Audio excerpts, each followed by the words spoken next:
जय माता रानी। नमस्कार दोस्तों, आप समस्त श्रोतागण का आपके YouTube चैनल जीवन अमृत पर हार्दिक अभिनंदन है।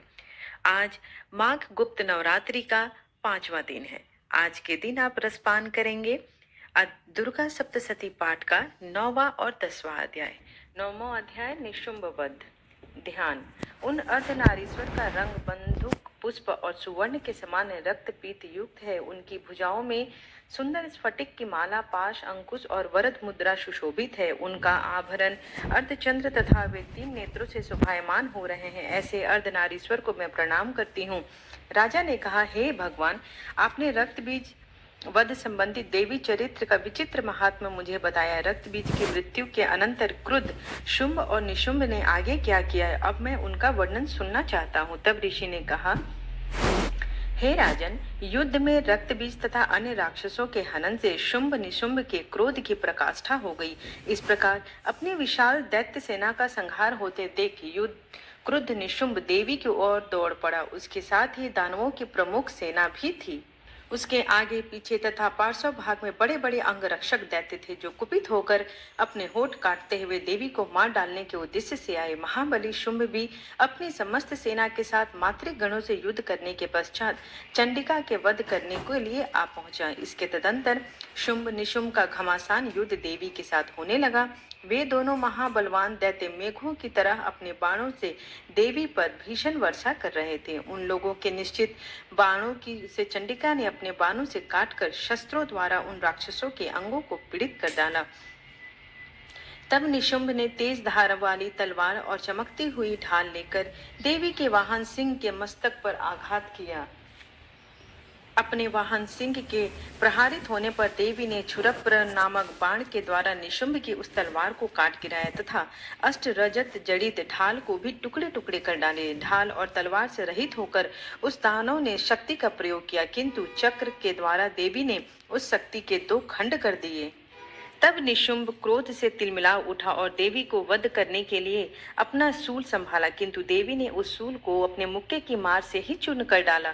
तब उसने अपनी गदा को घुमाकर देवी पर आघात किया, परंतु वह गदा देवी के त्रिशूल से कटकर नष्ट हो गई। इसके अनंतर वह दैत्य हाथ में फरसा लेकर देवी की ओर बढ़ा। तब देवी ने अपने बाणों की वृष्टि से उस दैत्य को धराशायी कर दिया।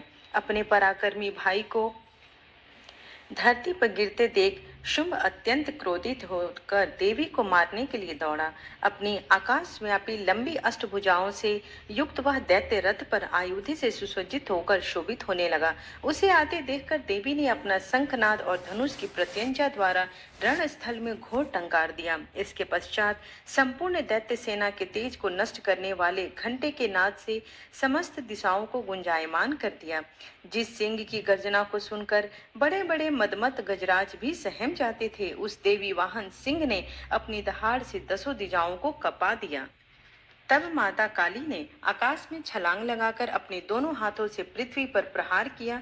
उस क्रिया से ऐसा भयंकर शब्द उत्पन्न हुआ जिससे पहले के सभी शब्द विलीन हो गए। तब शिवदूती ने असुरों के लिए अशुभ अट्टहास करके सब राक्षसों का दिल दहला दिया, परंतु इन सब से शुंभ को अत्यंत क्रोध हुआ। उस समय देवी ने शुंभ को लक्ष्य करके कहा, ओ दुरात्मन, खड़ा रह, खड़ा रह। तब आकाश मार्ग में खड़े सभी देवगण देवी की जय जयकार करने लगे। तब शुंभ ने ज्वालाओं से लपलपाती हुई अत्यंत भीषण शक्ति चलाई। अग्निमयी पर्वत के सदृश उस भयंकर शक्ति को देवी ने बड़े भारी लुआठी से दूर कर दिया। उस समय शुंभ के सिंहनाद से त्रैलोक्य गूंज उठे। हे राजन, उसकी ध्वनि से ऐसा प्रतीत हुआ मानो वज्रपात हुआ हो, जिसमें अन्य सभी शब्द समा रहे थे। शुंभ तथा देवी के परस्पर चलाए हुए बाणों को दोनों प्रतिद्वंदियों ने अपने बाणों पर सैकड़ों और हजारों टुकड़े कर डाले। तब क्रुद्ध होकर चंडिका देवी ने शुंभ पर अपने त्रिशूल से प्रहार किया। उस आघात को सहन न करने सकने के कारण शुंभ दैत्य चेतनाहीन होकर भूमि पर गिर पड़ा। इतने में ही निशुंभ की चेतना लौट आई और उसने बाणों की वर्षा करके देवी काली तथा उनके वाहन सिंह को घायल कर दिया।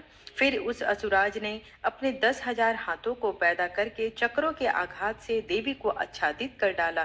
तब असह्य पीड़ा निवारिणी देवी दुर्गा ने क्रुद्ध होकर अपने बाणों से उन चक्रों तथा बाणों का काट दिया। तब देवी ने इस अतुलनीय शौर्य को देखकर शुंभ अपने सैन्य दल के साथ चंडिका का वध करने के उद्देश्य से हाथ में गदा लेकर बहुत वेग से उन पर झपटा।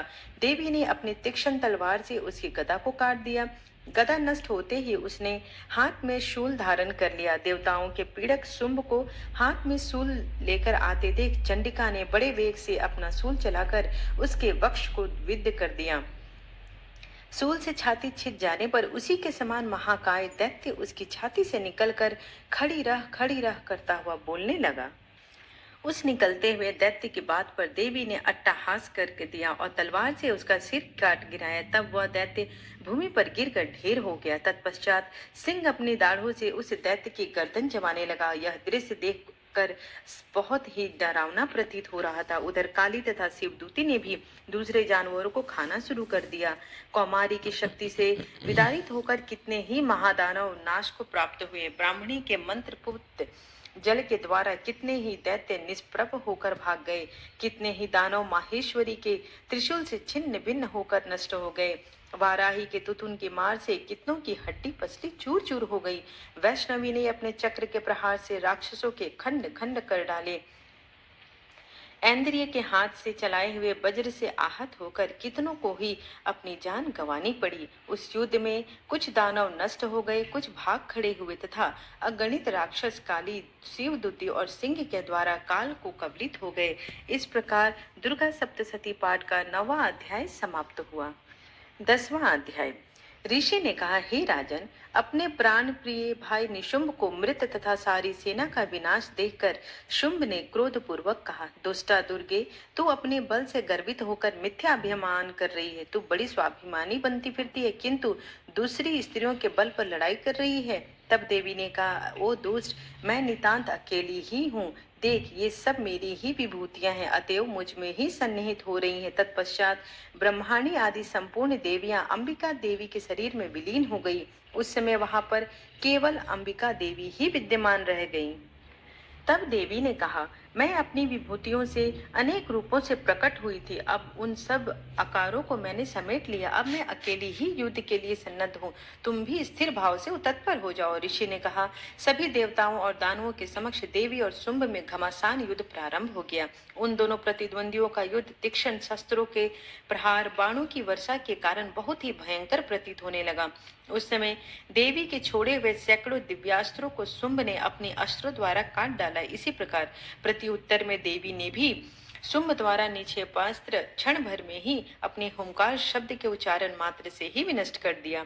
तब उस दानव ने अपने सैकड़ों बाणों को चलाकर देवी को ढक दिया। ऐसा देखकर कुपित देवी ने भी अपने बाण से उसके धनुष काट दिए। धनुष कट जाने पर दैत्यराज ने हाथ में शक्ति उठा ली और किंतु देवी ने अपने चक्र के द्वारा उस शक्ति को खंडित कर दिया। तदंतर उस दैत्य ने सैकड़ों चंद्रमा की भांति चमचमाती हुई ढाल तथा तलवार लेकर देवी पर आक्रमण कर दिया। तब चंडिका ने इसके बाद उस दानव ने बाणों से उस चमचमाती हुई ढाल तथा तलवार को काट दिया। इसके बाद उस दानव के घोड़े और सारथी मृत्यु को प्राप्त हुए। धनुष को उसका कट खींच चुका था। फिर तो अब उसने अंबिका वध के लिए भयंकर मुदगर हाथ में उठाया। उस मुदगर को भी देवी ने अपने बाणों से काट दिया। फिर भी वह दैत्य हिम्मत न हार कर केवल मुक्का बांधकर द्रुत गति से देवी की ओर झपट पड़ा। उस दैत्य ने देवी के हृदय में अपने मुक्के से प्रहार किया और देवी ने भी उसकी छाती में एक थप्पड़ मारा। देवी के इस थप्पड़ से वह भूमि पर गिर पड़ा, किंतु वह संभलकर पुनः उठ खड़ा हुआ। फिर वह एकाएक देवी पर उछल पड़ा और देवी को लेकर आकाश में उड़ चला। तब देवी ने आकाश में निराधार रहकर ही उसके साथ युद्ध करने लगी। उस समय आकाश में दोनों परस्पर युद्ध करने लगे। उनके इस युद्ध को देखकर ऋषि मुनि विस्मित हो गए। फिर अंबिका ने शुंभ के साथ दीर्घ काल तक युद्ध करने के पश्चात उसे घुमाकर भूमि पर पटक दिया। पृथ्वी पर गिरने के पश्चात वह दैत्य पुनः देवी से युद्ध करने के लिए द्रुत गति से दौड़ पड़ा। तब दैत्यराज शुंभ को आते देखकर देवी ने त्रिशूल से उसकी छाती वेद कर उसे भूतल पर गिरा दिया। उस त्रिशूल के भयंकर आघात से आहत होकर उसके प्राण निकल गए और वह समस्त सागरों, द्वीपों तथा पर्वतों सहित संपूर्ण पृथ्वी को आंदोलित करता हुआ धरती पर आ गिरा। उस दुरात्मा की मृत्यु से समस्त विश्व आह्लादित हो गया। आकाश निर्मल दिखाई पड़ने लगा। उत्पात सूचक मेघ और उल्कापात सभी शांत हो गए। नदियां भी अपनी स्वाभाविक गति से प्रभावित होने लगी। उस दैत्य का क्षय होने से सभी देवों को अपार हर्ष हुआ और गंधर्व आदि मधुर गान गाने लगे। अन्य गंधर्व वाद्य वादन करने तथा अप्सराओं के नृत्य करने लगे। पवित्र वायु बहने लगी। सूर्य की मलिनता दूर होकर प्रभा चमकने लगी। अग्निशाला की बुझी हुई अग्नि प्रज्वलित हो गई तथा समस्त दिशाओं में गूंजने वाले भीषण शब्द भी शांत हो गए। इस प्रकार दुर्गा सप्तशती पाठ का 10वां अध्याय समाप्त हुआ।